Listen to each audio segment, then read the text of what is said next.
Bueno, buenas tardes. Hemos comenzado a grabar la sesión, como sabéis, y que luego será puesta a disposición de la tutoría y del resto de la gente que nos sigue.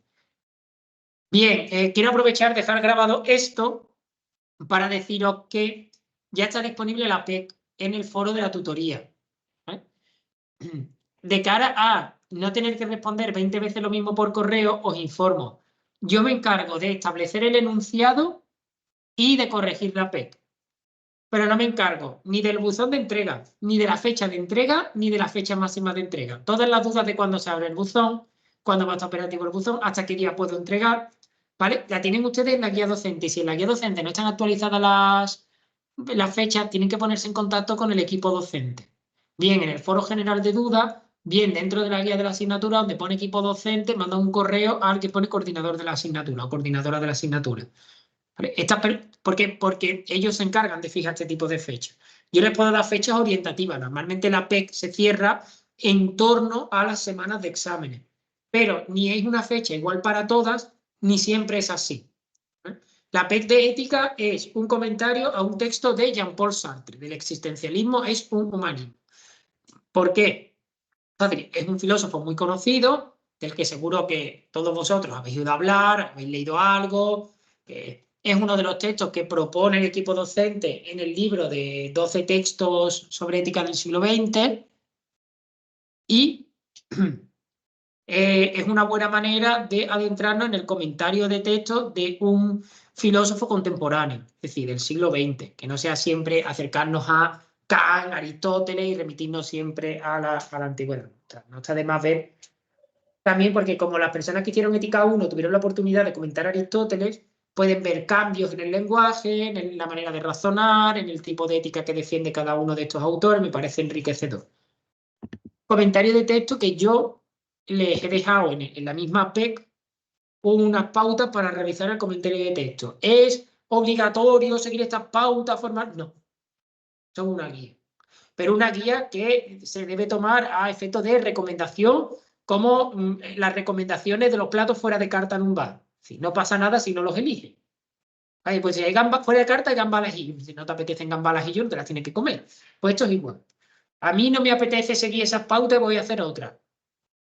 ¿Vale? Esas pautas lo que indican sería como el contenido mínimo de un comentario de texto, ¿vale? Lo que no se te puede olvidar. ¿Por qué?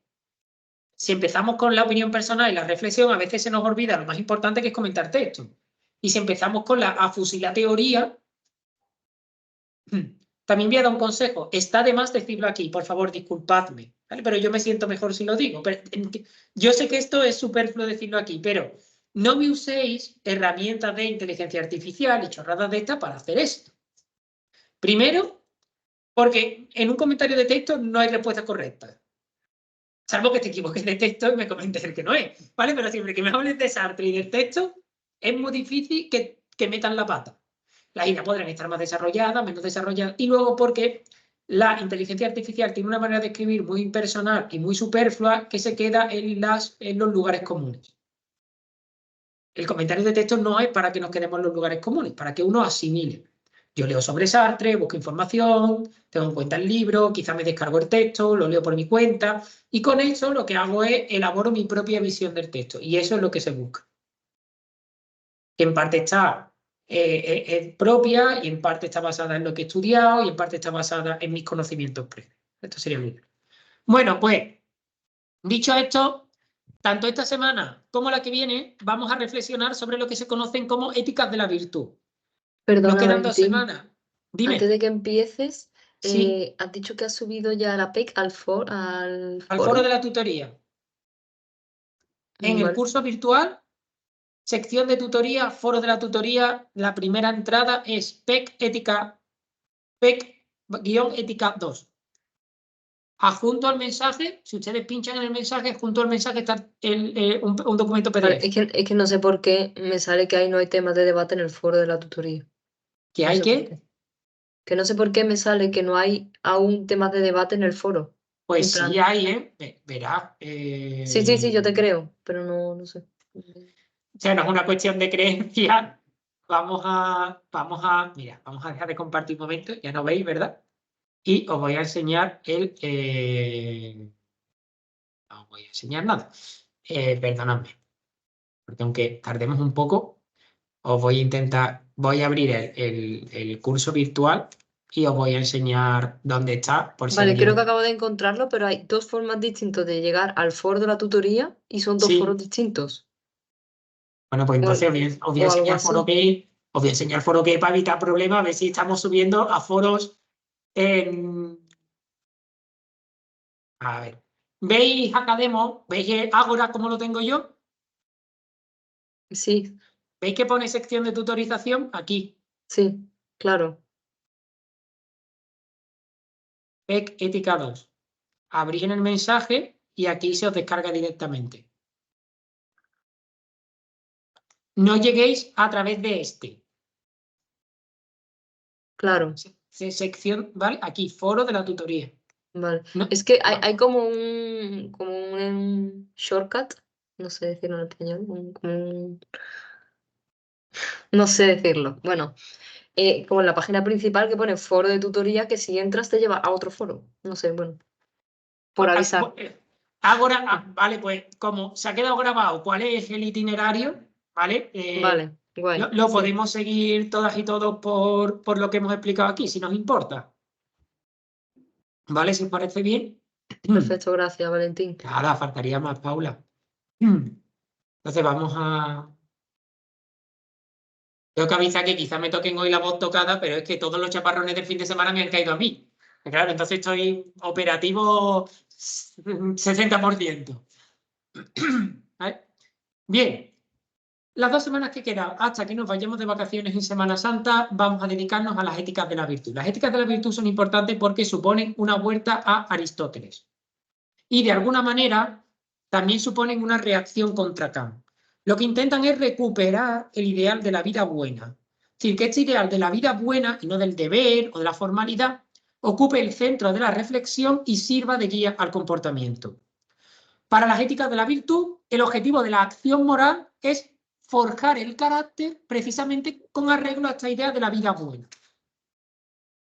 El libro fundacional de esta corriente es Tras la virtud, de Alasdair MacIntyre. No sé si se ve en la cámara bien. ¿Vale? Tras la virtud, After Virtue. Para quien lo compre en inglés, de Alasdair MacIntyre, que es ya hablaremos de él, es un filósofo, creo que es escocés. ¿Ah?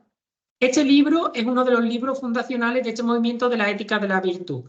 Si alguien lo tiene en casa y dice, quiero leer algo, Valentín, algo que no sea, o sea, algo así que me, aunque no me dé tiempo a leerlo entero, Valentín, ¿qué puedo leer?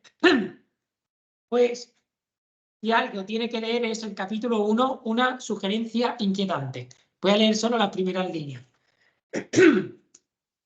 Imaginemos que las ciencias naturales fueran a sufrir los efectos de una catástrofe. La masa del público culpa a los científicos de una serie de desastres ambientales. Por todas partes se produce, esto es lo que pasa en Springfield cuando viene el comet, ¿vale? El de los Simpsons. Por todas partes se producen motines. Los laboratorios son incendiados, los físicos linchados, los libros e instrumentos destruidos. Por último, el movimiento político Ningún Saber toma el poder y victoriosamente procede a la abolición de la ciencia que se enseña en colegios y universidades, apresando y ejecutando a los científicos que restan. Game over, físicos. Más tarde se produce, eso lo añado yo, ¿vale? Eso no lo dice él. Más tarde se produce una reacción contra este movimiento destructivo y la gente ilustrada intenta resucitar la ciencia, aunque han olvidado en gran parte lo que fue. A pesar de ello, poseen fragmentos. Cierto conocimiento de los experimentos desgajados de cualquier conocimiento del contexto teórico que les daba significado. Partes de teoría sin relación, tampoco con otro fragmento. O partes de teoría que poseen ni con la experimentación. Instrumentos cuyo uso ha sido olvidado. Semicapítulos de libros. Páginas sueltas de artículos. No siempre del todo legibles porque están rotos o chamuscados. Pese a ello, todos esos fragmentos son reincorporados en un conjunto de prácticas que se llevan a cabo bajo los títulos renacidos de física, química y biología. Los adultos disputan entre ellos sobre los méritos respectivos de la teoría de la relatividad, la teoría de la evolución, la teoría del flogisto, aunque poseen solamente un conocimiento muy parcial de cada una. Los niños aprenden de memoria las partes sobrevivientes de la tabla periódica y recitan como en salmo algunos de los teoremas de Euclides. Nadie o casi nadie comprende que lo que están haciendo no es ciencia natural en ningún sentido correcto. Así empieza el libro. La tesis que va a sostener MacIntyre en la primera parte de este libro es que eso es lo que ha ocurrido con la ética. Que la ética hubo un momento en el que se decretó abolida, se hizo tabula rasa de la teoría clásica y se intentó reconstruir una ética nueva, que no sirvió absolutamente para nada. Y ahora volvemos a esa ética clásica, han sobrevivido términos, virtud, carácter, hábito, moral, de los cuales no tenemos ni idea del mundo en el que surgieron ni de cómo se aplican. Por eso juega con el término de tras la virtud. Por un lado significa que estamos en una época post-virtuosa, superada la virtud, pero por otro que precisamente porque estamos en una época post-virtuosa anhelamos la virtud y vamos tras ella. Es un libro muy interesante. ¿Vale? Yo lo recomiendo, si no ahora, es muy interesante para leerlo mientras está cursando esta asignatura, pero si no, uno lo apunta y para este verano puede ser una lectura curiosa. Y aquí sí hay temas para comentar con gente que no, de lo que decíamos antes, ¿no? Bien, pues la ética de la virtud, ya lo veremos, que es un retorno a Aristóteles, se basa mucho en la ejemplaridad. Entonces voy a comenzar la clase sobre la virtud con una historia que no es mía, sino que pertenece a la escritora estadounidense Harper Lee, que tiene un libro precioso, muy bonito, que se llama Matar a un ruiseñor, que seguramente hayáis oído hablar de él en algún momento, aunque no lo hayáis leído. Matar a un ruiseñor, además, fue convertida en una película protagonizada por Gregory Peck, que es casi tan buena como el libro o mejor, pero no, esto no vamos a decir en voz harta. ¿Eh? Matar a un ruiseñor está contado en el libro. Voy a hablaros del libro, pero con escenas de la película, porque claro, escenas del libro no puedo poner en un PowerPoint. Está contada desde la perspectiva de Scout Finch, que es esta niña de 8 años, creo que tiene en el libro, 7, 8 años, que empieza como un cuento costumbrista en la que ella cuenta su verano, como juegan un verano en un condado, el condado de Macon, que es un condado ficticio que está en el sur después de la depresión. Entonces, una época económicamente difícil y habla un poco de esto, ¿no? Como está contado desde la perspectiva de ella, tú de toda esta situación socioeconómica ves retazos. Que la gente se paga con garbanzo, que no todo el mundo tiene oportunidad de ir al colegio, que hay gente que es pobre. Bien, a medida que va avanzando la historia, aparece el hermano. Junto al hermano, ella va, pues hace cosas por las tardes, hacen excursiones, hacen descubrimientos. Y en un momento de la novela aparece el padre, que es Atticus Finch. Atticus Finch es el gran protagonista de este libro, aunque no es el narrador ni es el personaje principal. Atticus Finch es un padre viudo, el de estos dos niños, el de Scout Finch, que es la niña, y Jeremy Finch, que es el niño. Atticus es el paradigma, o va a aparecer en esta novela como el paradigma del hombre virtuoso. Es un padre sacrificado, un abnegado trabajador, un abogado honrado, que dicen que es el animal más extraño de la naturaleza, ¿eh? Y una persona que tiene siempre un claro sentido del deber, ¿no? Está con sus hijos, se preocupa de su familia, les da una buena educación, les invita. Pero también vemos que frente a su sociedad, que es una sociedad clasista y racista, los consejos que le da Atticus a sus hijos no son ni clasistas ni racistas. Papá, me ha dicho la profesora que no me junte con los pobres. Y el padre dice, los pobres son personas como tú y no los llames pobres. Claro que te puedes juntar con ellos. ¿Por qué no te vas a juntar con ellos? Claro que sí, ¿no? Frente a otras figuras adultas que le van diciendo a la niña, esto no, esto sí, esto lo otro. En un momento determinado nos damos cuenta de que lo que creíamos que era una novela costumbrista sobre la educación en el sur se convierte en un drama legal, porque aparece este señor. Este señor es acusado por una joven de haberla violado, por una joven blanca. Es evidente por lo que ella cuenta y a lo largo de la novela que este hombre es inocente. Pero hay que hacer un juicio y nadie lo quiere defender porque es negro. Entonces el juez le encomienda la defensa a Atticus. Y Atticus, aquí tienen al juez encomendándole la defensa y Atticus dice que sí, que no hay problema. Pero este diálogo en la película es muy interesante porque Atticus le dice al juez, si me encomiendan la defensa, no esperes que haga solo un papel para que podamos juzgarlo. Si tú me das la defensa de esta persona, yo voy a defenderlo con todas las herramientas de mi oficio. Es decir, voy a intentar conseguir la solución, porque es mi trabajo. El juez le dice, te lo encomiendo precisamente porque no espero otra cosa. No se lo doy a otro porque sé que otro va a hacer el mínimo, pero sé que tú vas a intentar que prevalezca la verdad. Van al juicio Y durante el juicio, no les voy a hacer spoiler, ¿vale? Pero queda más que evidente que este hombre es inocente y que los otros mienten. Y que mienten porque se quieren deshacer de él, porque lo consideran escoria, como una persona prescindible.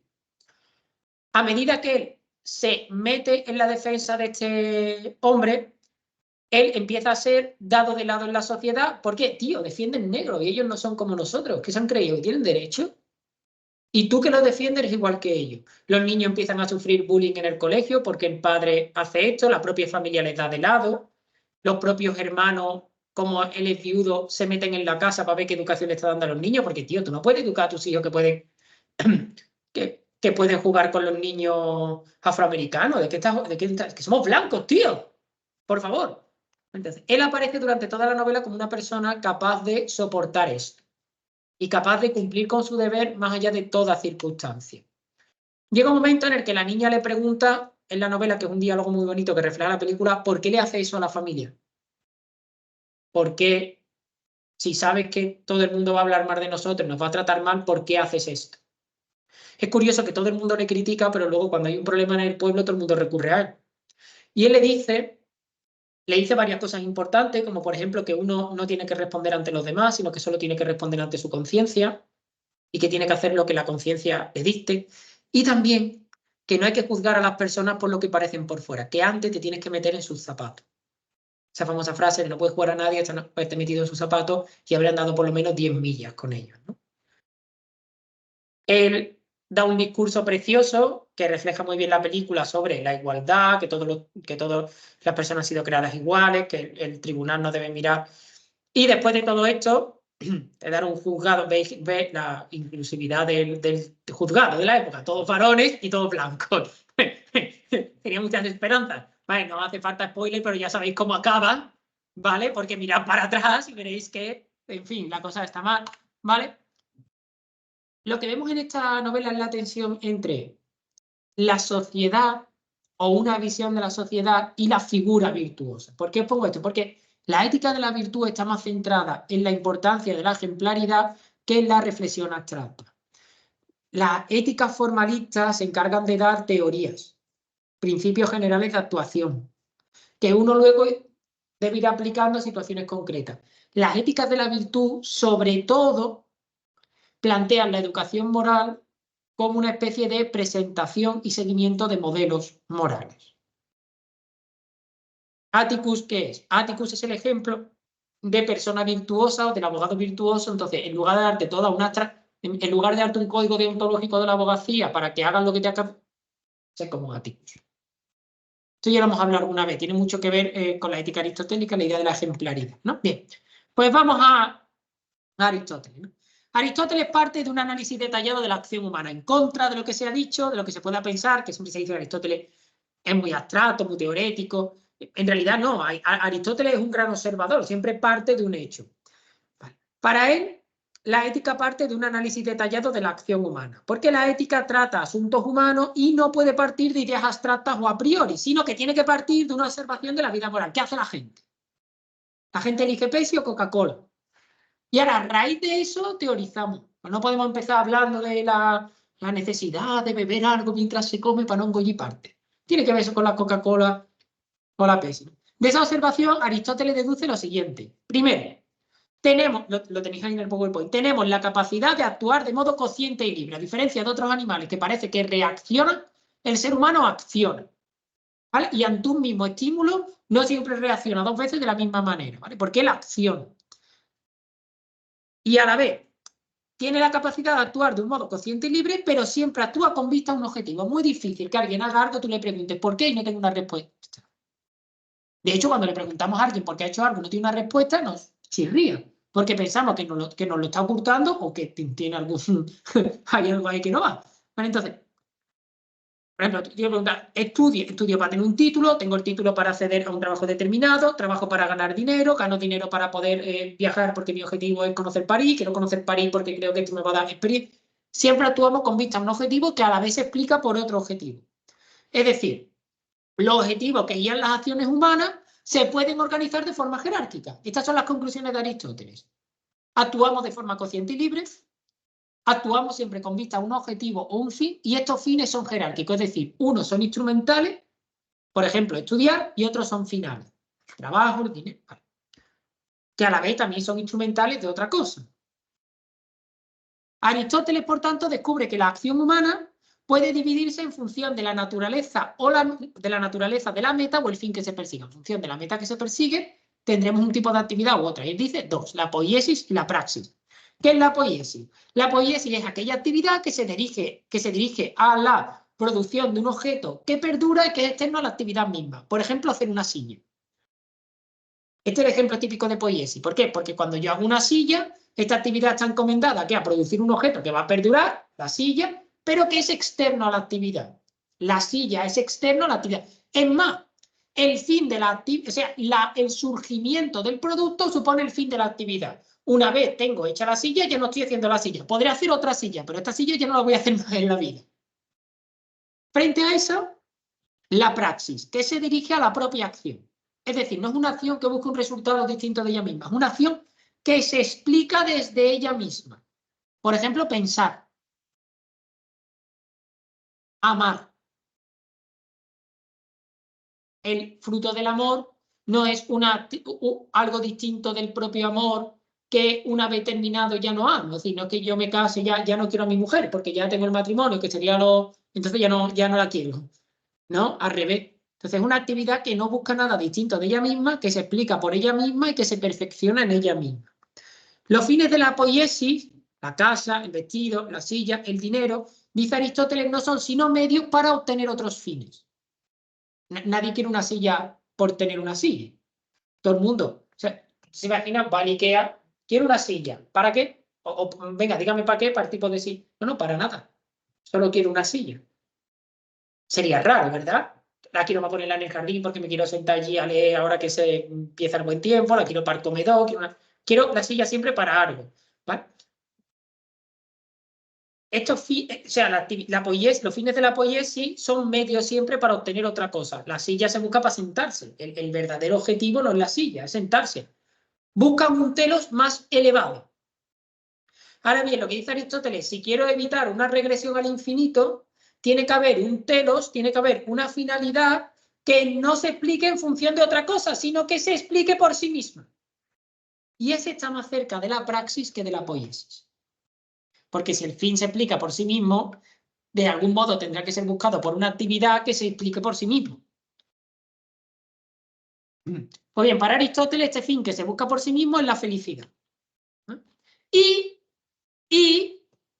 dice Aristóteles, parece que en principio hay un acuerdo, un consenso en que concibamos la vida feliz como una vida realizada. O sea, nadie diría, ¿qué es para ti la vida feliz? Ser lo más desgraciado posible. ¿Vale? Entonces, normalmente, ya sea porque la entienden desde el punto de vista del éxito económico, desde el punto de vista del éxito social, desde el punto de vista del éxito individual, o desde el punto de vista de, como los epicúreos, Virgencita del Carmen, que me quede como estoy, ¿vale? En cualquier caso, buscan eso porque entienden que eso es una vida realizada. Y la vida realizada es la vida feliz, ¿vale? La vida lograda. Recordad la palabra que decíamos el otro día, eupratein, ¿no? Tener una vida lograda, tener una vida conseguida, lograda, ¿vale? Que además no dependa del instante o de la casualidad. Que no dependa de que, ay, ahora hace solecito, que bien estoy, pero ahora viene una nube y te jode todo el mundo. No es esa la idea, ¿vale? Entonces, ahora bien, dice Aristóteles, ahí se acaban todos los consensos. Podemos estar de acuerdo en que la vida feliz es una vida lograda, una vida realizada, pero ahora ya no hay acuerdo ni cuál es el contenido de esa vida realizada. Para ti puede ser rico, para ti famoso, para mí desgraciado, no. Para mí tener muchos libros y leer. No hay acuerdo ni conforme al contenido, ni en los medios para llegar a él. Este es el drama de la felicidad, en que todos queremos ser felices, pero nadie sabe cómo hacerlo. Vale, frente a esto, Aristóteles, que hasta ahora no está teorizando, sino describiendo, ha dicho las acciones, los fines, el fin último, qué es lo que se entiende por esta vida lograda, la falta de consenso. Dice, bien, ante la falta de consenso, ¿qué es lo que aparece? Las divisiones, el pluralismo. Entonces analiza 4 tipos de vida. Estos 4 tipos de vida son tipos. ¿Eso es qué significa? Que no se dan nunca en nadie de manera absoluta, pero que todas las conductas son de algún modo reconducibles, o todos los tipos de vida son de algún modo reconducibles a alguno de estos 4. Primero es el bios apoloustikos, ¿vale? Que es el que identifica felicidad y placer. Ahí tienen la copa de vino. No hay placer más grande en este mundo. La siguiente, entonces hay gente que identifica felicidad con placer, que la vida lograda es la vida más placentera posible, y entonces el medio es una vida basada principalmente en placer. Pues vino, comida, sueño, estar en paz y otras cosas que como esto luego va a YouTube Kids, pues tampoco podemos hacer muchos ejemplos. Luego, Aristóteles a veces la mete en el bios apoloustikos y a veces la diferencia en el bios crematistes, ¿vale? O el crematistes bios, que aquella vida o aquel tipo de vida que identifica felicidad y riqueza, que es el actual. Hoy día la felicidad es tener éxito laboral económico. Porque si tiene éxito laboral, pero cobra 600, o sea, no se consideraría éxito laboral cobrar 600 euros al mes, aunque esté indefinido, fijo y no... ¿vale? Del taco. Y mientras más del taco sea, mejor te mira la gente. ¿Qué coche tiene? ¿Qué ropa de marca lleva? Vale.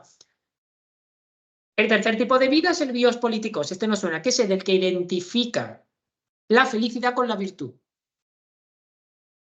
Ser feliz, ser virtuoso, pero con la virtud ética, no con la virtud ya no ética. Y luego tenemos el bios teoréticos, que es el que identifica la felicidad con el estudio, con el aprendizaje, con el cultivo, en última instancia, de las virtudes ya no éticas. Por tanto, hay una vida basada en el placer, hay una vida basada en la riqueza, éxito social, hay una vida basada en el cultivo de las virtudes éticas y hay una vida basada en el cultivo de las virtudes dianoéticas. ¿Estos tipos de vidas se excluyen entre sí? No, porque si no tienes bios crematistes, poco bios apolústicos vas a tener. A ver, tú tienes 30 euros en la cuenta del banco, el único placer que te va a permitir tú una pastillita Juanola de vez en cuando. Entonces, claro, el bios apolústicos en el fondo exige una buena cartera. A la vez, una buena cartera te incitará a, en esta mentalidad consumista que tenemos ahora, te incitará a tener cada vez nuevas experiencias. Por cierto, ahora los placeres no lo llaman un placer, esto tiene muy mala prensa, parece que si tú dices, no, busco el placer, parece como que eres una persona horrible, egoísta, odiosa, entonces le hemos cambiado el nombre y ahora van a saber ustedes a lo que vayas a vosotros a lo que me refiero, le llamamos experiencias. Es que hay que vivir experiencias. Vale, entonces, experiencia gastronómica, experiencia turística, experiencia dermatológica, que te hagan un masaje y te pongan un tratamiento ahí todo fino de bar, no sé, de lo que le pongan a uno. Esto no tiene nada de... Es que hace poco, yo, antes de casarme, yo ve que mi novia, mi mujer estaba un poco estresada, porque es normal, o sea, todas las cosas de la boda y tal. Y entonces dije, yo voy a ser un buen premarido y le voy a regalar un día así, como con las amigas de spa, que esté ella ahí tranquila y se lo pase bien, porque ella muchas veces decía, ¿qué gana tengo de estar tranquila en un spa? Y dice, bien. Y entonces empecé a meterme en páginas así pijas y toda la experiencia dermatológica, experiencia, ¿cómo era? Experiencia hidrológica. ¿Qué te meten en una de estos de masaje? O sea, claro, le hemos cambiado, aparte de darle nombres pijos a cosas de toda la vida, ¿vale? Le hemos cambiado el nombre al placer por el de experiencia. ¿Vale? Parece que así es menos egoísta. En el fondo es esto, ¿no? Es la idea de tienes que vivir, tienes que como acumular cosas y tal, ¿no? Porque la gente dice, no, es que yo viajo para abrir la mente. Mira acá, te han tenido la mente súper abierta y nunca... Vale, y para abrir la mente, lo único que hay que tener es ganas de abrir la mente, ¿vale? Te hace falta irte a la India. Que si te vas para aprender y tal, pues no puedes... Bien, que no estamos criticando a la gente. Un saludo para todos los que van a la India. Pero que no hace falta, ¿vale? Que cuidado con estas cosas. Bien, a estos cuatro tipos de vida subyace en realidad la disputa entre el placer y la virtud. Digamos, hay dos tipos de vida basadas en el placer, que serían la vida del placer y la vida del dinero, y dos tipos de vida basadas en la virtud, que sería la vida política y la vida teorética. Pero ¿no puede la vida política también estar basada en el placer de alguna forma? Tengamos en cuenta que es la vida política, no la de los políticos actuales, ¿vale? La vida de los políticos actuales, si hay aquí algún político que me perdone, como piensa que el que está estudiando filosofía es el bueno.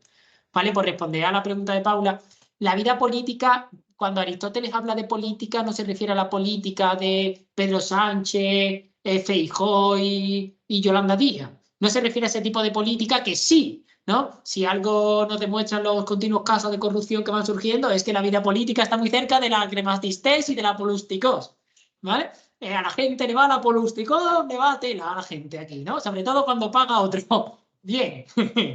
Bien, dicho esto, Aristóteles no se refiere a ese tipo de vida.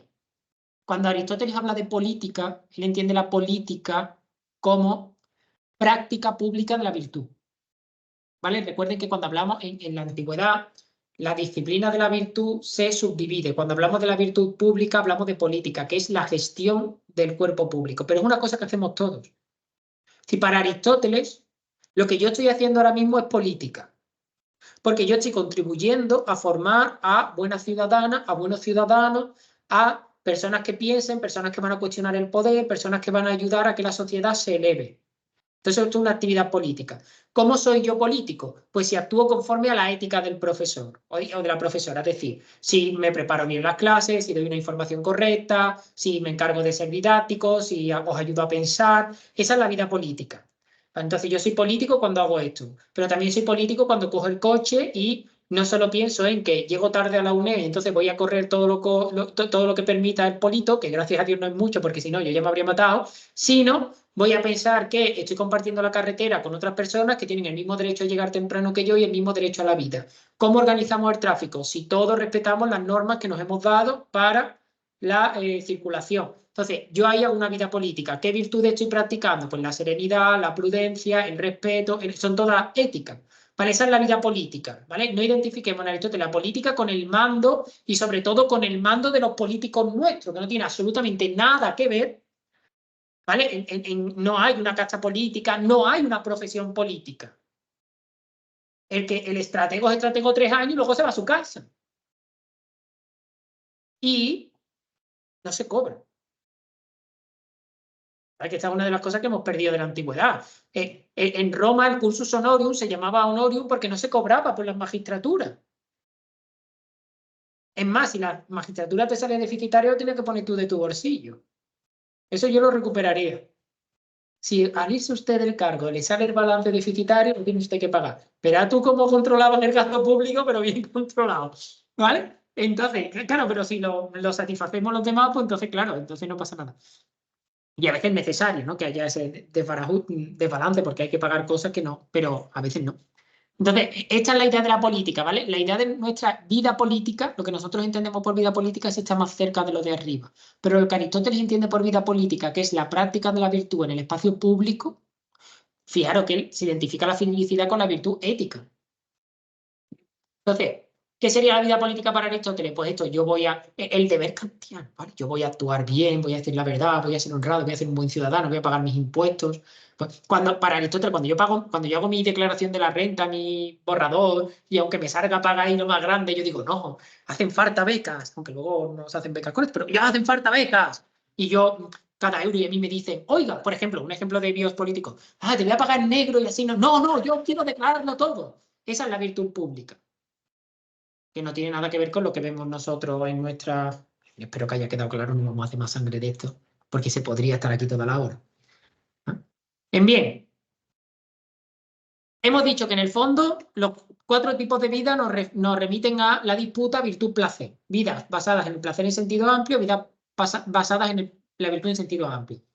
¿Qué pasa con la vida? Porque Aristóteles no parte del hecho de que una vida sea mejor que otra por toda la cara.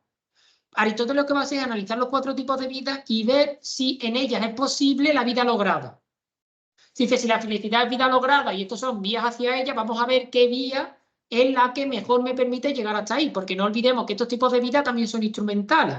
Tienen sentido en la manera en que nos llevan al telos, a la finalidad. Por eso la ética de Aristóteles es teleológica, porque hasta el tipo de vida es teleológico. Vale, ¿qué pasa con las vidas que equiparan felicidad y placer? Pues bien, estos tipos de vida identifican la vida buena con la vida placentera, con el disfrute de las cosas. Seguro que habéis escuchado, mi madre lo repite mucho.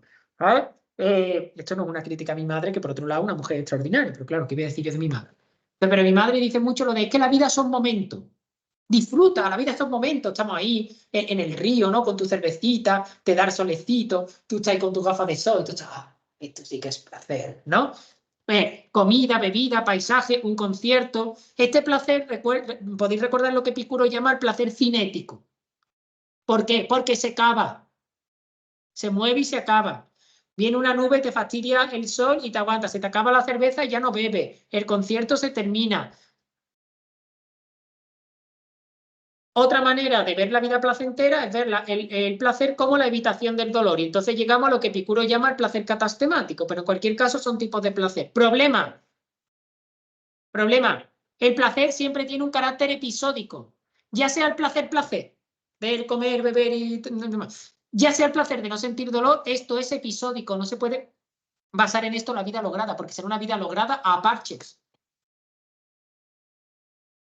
Hay una canción de hace ya años de Beret que decía: el precio de los mejores momentos siempre es tener que echarlos de menos.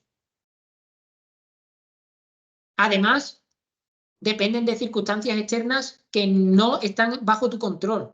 Sería absurdo. Dime, Agustín, por favor. ¿Tienes la mano levantada? Sí, sí.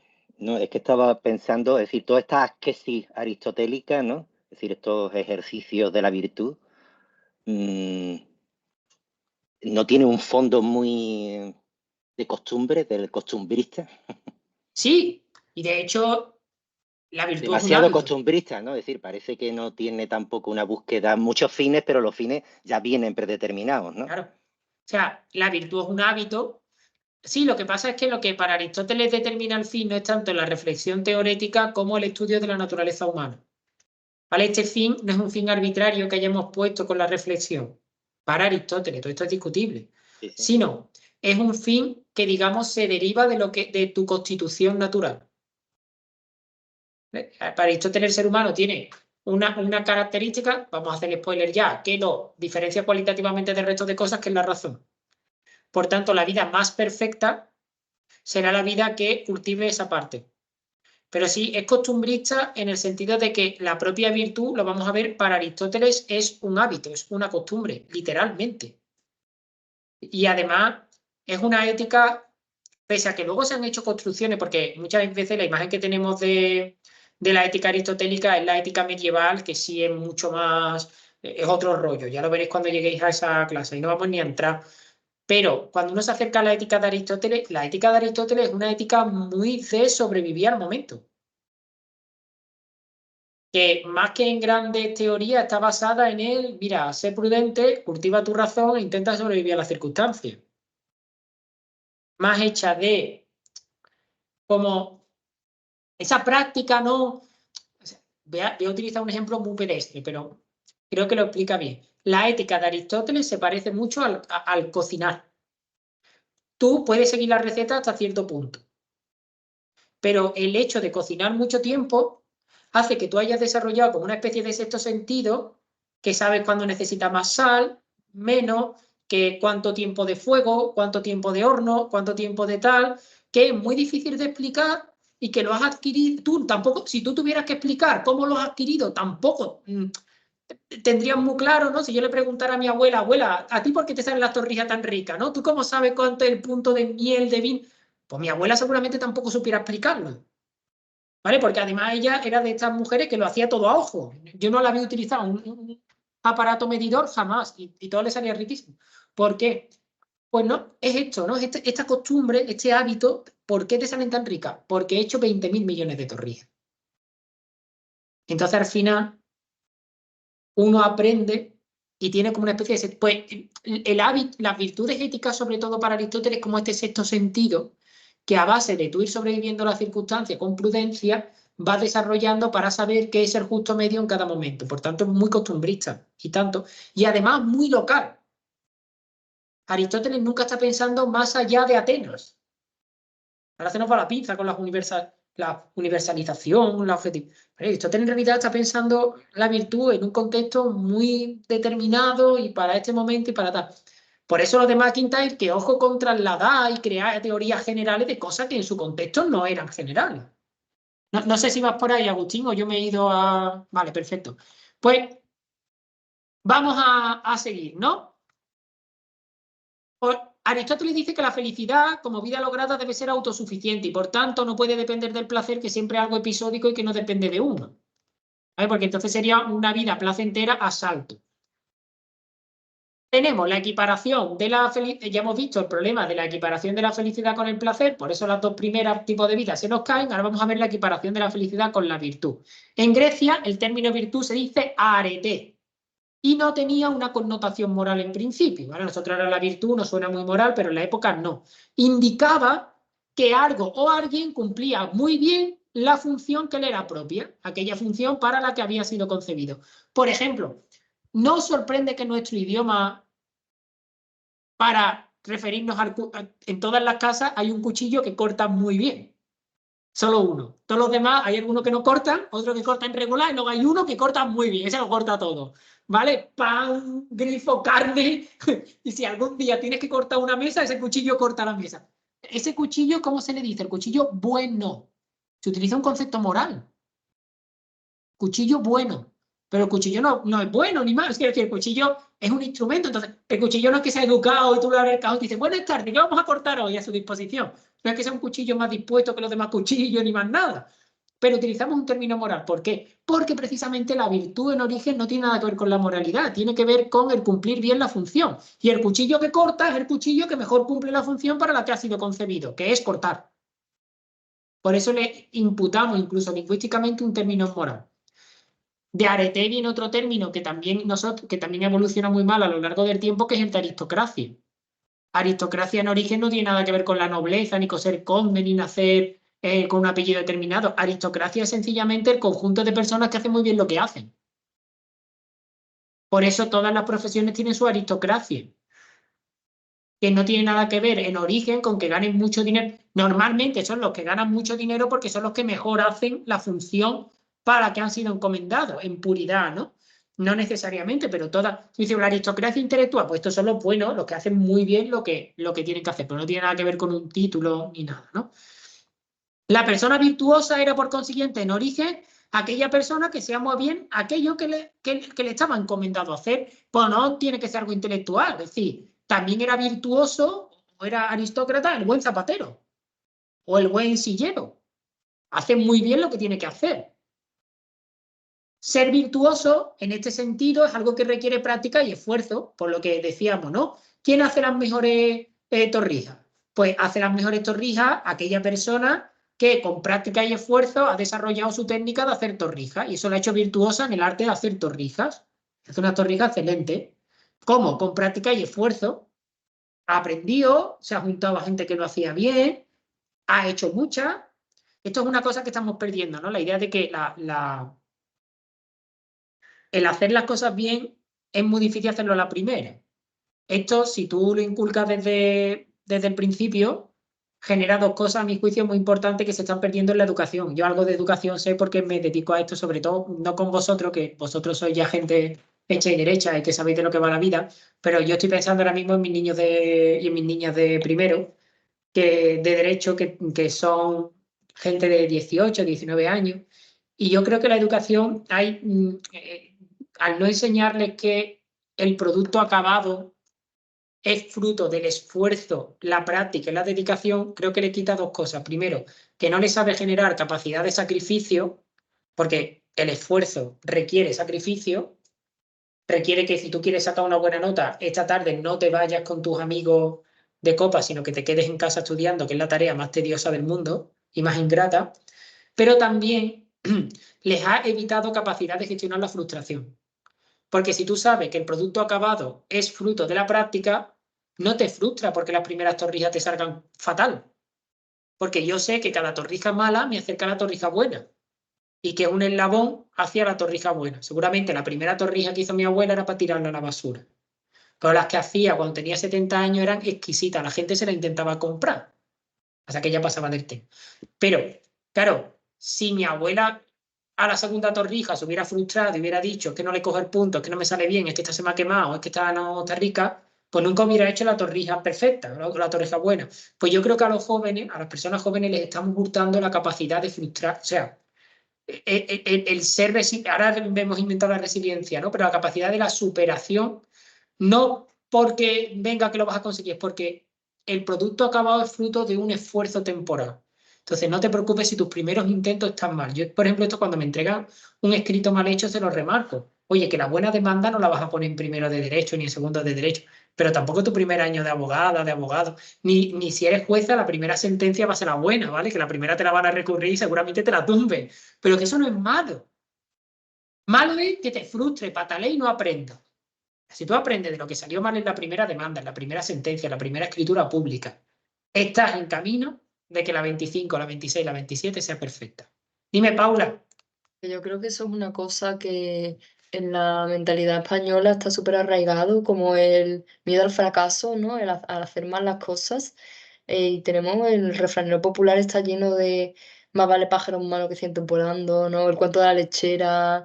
Todo te dice no lo intentes porque vas a fallar y como falles la cagaste, ¿no?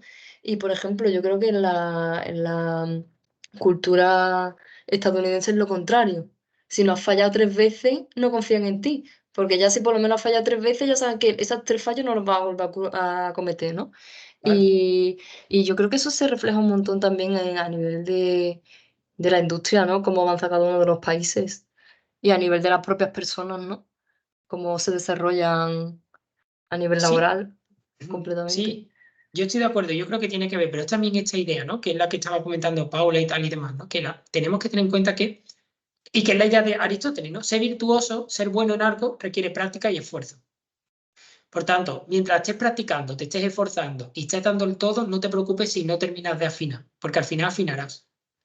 El problema no está tanto en el producto como en el camino. ¿No? Trasladado esto a todo el sentido moral, lo que significa es que ser virtuoso es ejercitarse en el oficio de ser persona, de ser humano, porque solo esto planifica la vida y solo la vida plena es la felicidad. Ya hemos llegado, Aristóteles ya nos está llevando a donde nos quiere llevar. En esta concepción se hace necesario identificar la función propia para la que ha sido concebido el ser humano, porque si ser virtuoso es entrenarse en el oficio de ser humano, la siguiente pregunta es, ¿qué es ser humano? ¿Qué es lo que cualifica o distingue cualitativamente al ser humano de todo lo demás? Y Aristóteles responde, la razón. Solo el ser humano posee razón. Hay bichos la mayoría de los bichos tienen corazón, muchos tenemos esqueletos, parece que todos tenemos un cierto sentido del placer y del dolor, que todos tenemos todos sentimos necesidades básicas, todos tenemos hambre, todos cagamos, en fin. Pero solo el hombre razona, solo el ser humano razona. Entonces, como solo el ser humano razona, el ser humano, la definición específica del ser humano es el zoon logon ejón, el animal que posee el logos. Frente a las demás especies que tienen foné, sonidos, el ser humano tiene un logos, tiene un lenguaje. Esto es lo que lo cualifica. Entonces, ¿cuál será la vida más apropiada? La vida que cultiva aquello que es lo propio del ser humano. La vida conforme a la razón. La vida feliz será, por consiguiente, dice Aristóteles, la vida racional, porque esta es la vida más virtuosa de las posibles. No es que las demás no lo sean. Pero esto no es como cuál es la respuesta correcta. ¿Cuál es la respuesta más correcta? Pues la respuesta más correcta, la vida más correcta es la vida conforme a la razón. Que dicha vida es fruto de un esfuerzo gozoso. Es decir, es fruto de un entrenamiento, de un aprendizaje, pero que en el hecho del aprender está el propio gozo. No es un gozo externo. Esto solo lo entendemos los frikis, por tanto es un ejemplo que solo puedo poner aquí, donde casi todo el mundo es igual de friki que yo. Que todos estamos igual de friki. Seguro que vosotros y vosotras también habéis experimentado el placer que supone aprender algo que no se sabía. Y que hace que sigas leyendo o sigas estudiando para aprender nuevas cosas y se va autoexplicando o auto-retroalimentando. Este es ese gozo. ¿Está fuera del estudio ese gozo? No. ¿Busca algo fuera del estudio? No. ¿Y qué hace ese gozo? Alimentar el esfuerzo. Por eso la vida teórica, como la concibe Aristóteles, se justifica a sí misma, se explica por sí misma y se alimenta a sí misma. Pues no necesita nada más. Para ello, Aristóteles divide las virtudes entre ética y dianoética. Las virtudes éticas son las relativas al comportamiento y tratan, por tanto, de forjar el carácter. Se adquieren mediante el hábito. ¿A qué enseñan? Enseñan a evitar las pasiones y a mantenerse en la mesotez o justo medio. Mediante el entrenamiento, mediante hacer torrija, aprendo a hacer torrija, mediante intentar ser valiente, aprendo a ser valiente. Recordad que la mesotez no es mantenerse equidistante para no correr riesgo, ni ajustarse al pensamiento o la ideología común, ni es un cálculo matemático. La mesotez para Aristóteles es una exigencia de hacer en cada momento lo que el momento exige de ti. Siempre ponemos el mismo ejemplo de la persona que se está ahogando entre las rocas, pues no es lanzarse siempre, porque si no sabes nadar, no sabes nadar con mar picado, no sabes nadar cerca de roca, lo mejor es que no te tires. ¿Qué es la valentía aquí? Llamar a la... ¿O qué es lo que demanda la situación? Que llames al 112, que estés atento a que la persona, donde se ha hundido, si se hunde, que le indique, como tú tienes una mayor perspectiva. Ahí en la roca te puedes agarrar y tal, ten cuidado, viene una ola, protégete. En el sentido de que eso es. En otros contextos, si uno pertenece a las fuerzas y cuerpos de seguridad del Estado, pues será tirarse. No sé. Uno tiene el entrenamiento, no sé. ¿Vale? Será tirarse y que sea lo que Dios quiere. Pero es lo que la mesotez es lo que la situación demanda de ti. Luego están las virtudes dianoéticas, que son las relativas al conocimiento de los primeros principios del ser y de la naturaleza. La idea de la mesotez nos indica ya que la ética aristotélica es una ética situacional. Es decir, que no hay reglas morales fijas o prefijadas. La regla de conducta no va a ser siempre tírate, di la verdad. Dependerá de la situación. Por eso decimos que es situacional. Este es uno de los núcleos de la ética aristotélica, el constante diálogo entre el agente moral y la situación, el yo y la circunstancia. Es salvando la distancia, ¿vale? Es un diálogo en el que la circunstancia demanda de mí un comportamiento determinado que yo capto a través de mi prudencia y de mi sentido moral y que yo intento dar en cada momento. Para determinar la virtud que necesito en cada situación, tengo la prudencia. Siempre traducimos muy mal la palabra frónesis. La palabra frónesis no significa prudencia. La palabra frónesis está más cerca del concepto de razón práctica, de saber aplicado a algo práctico, que de prudencia. Pero bueno, vamos a mantener.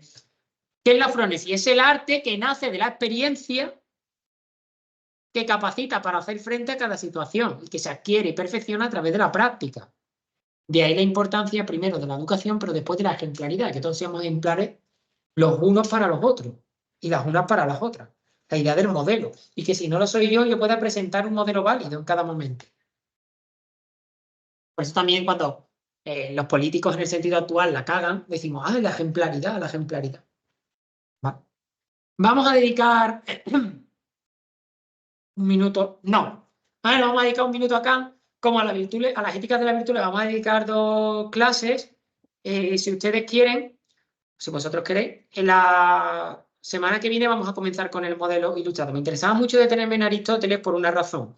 Por lo que he dicho al principio, las éticas de la virtud se van a plantear como un retorno a todo esto que hemos hablado, la ética, el carácter, lo situacional, el huir de reglas fijas, el huir de principios a priori, y como un rechazo al modelo ilustrado de la virtud, al modelo kantiano. La semana que viene hablaremos de Kant y hablaremos de los dos principales autores de la ética de la virtud, que son Alasdair MacIntyre, vamos a recomendar el libro, y Martha Nussbaum. ¿No? Que seguro que el nombre de los dos suena, quizá el de Martha Nussbaum os suena un poco más porque es una autora más mediática. Un momentito, que vamos a cortar la grabación. Bueno, pues ya no estamos grabando.